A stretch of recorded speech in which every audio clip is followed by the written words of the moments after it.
A woman of deep faith, Wood realizes that she must continue to serve God by bringing about the future that God wanted. This time, she is determined to answer to no one except God himself. Been in the financial industry, and after the tech and telecom bust, and then even more so after 08, 09, I began to see just incredible risk aversion, career risk, business risk, and everybody was worshiping the almighty index benchmarks. And that was not consistent with what we were doing at all. So we were becoming, I describe it as an otter duck.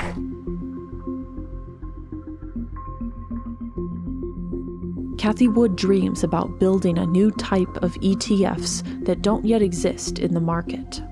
Cathie Wood is definitely an idealistic woman whose confidence is very contagious.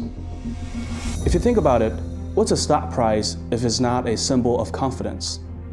She has this confidence because she believes that she is divinely inspired.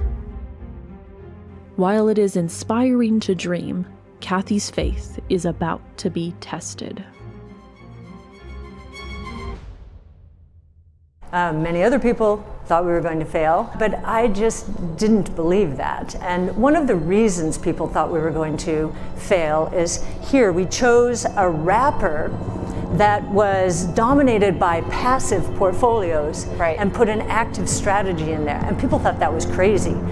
While Cathie Wood has done thorough research on her investment ideas, her fund sees virtually no tractions. After 2.5 years of no traction, effectively, I began to say, wow, was that a bad move? Without enough capital, she struggles to bring her dream into reality.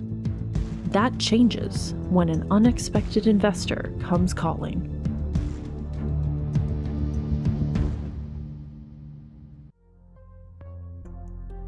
Bill Huang flew a little too close to the sun by taking on an insatiable amount of risk.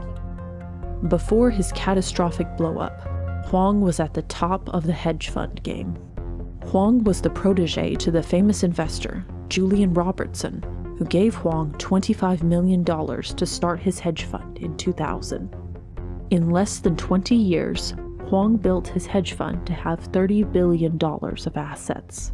You know, we see how God is leading the whole world, and human race through these companies.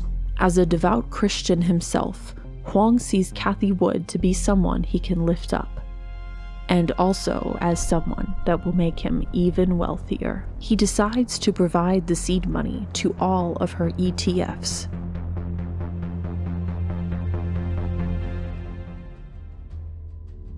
Huang's funding gave Cathie Wood a boost of confidence.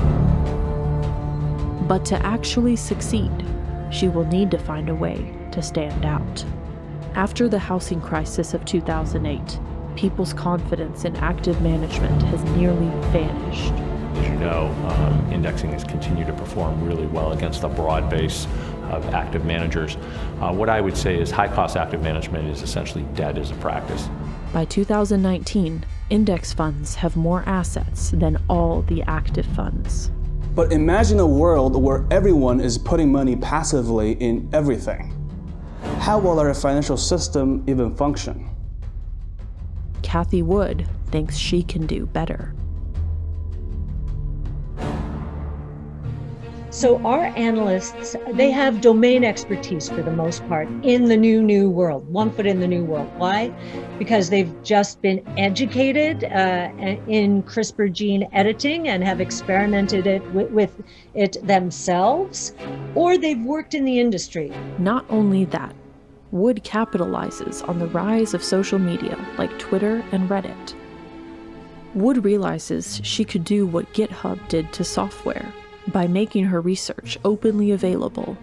In the investment world, a lot of fund managers like to pretend to be sophisticated, often hiding their so-called proprietary research. It is because they don't want you to see through them. By 2018, she was still rather unknown in the investment world.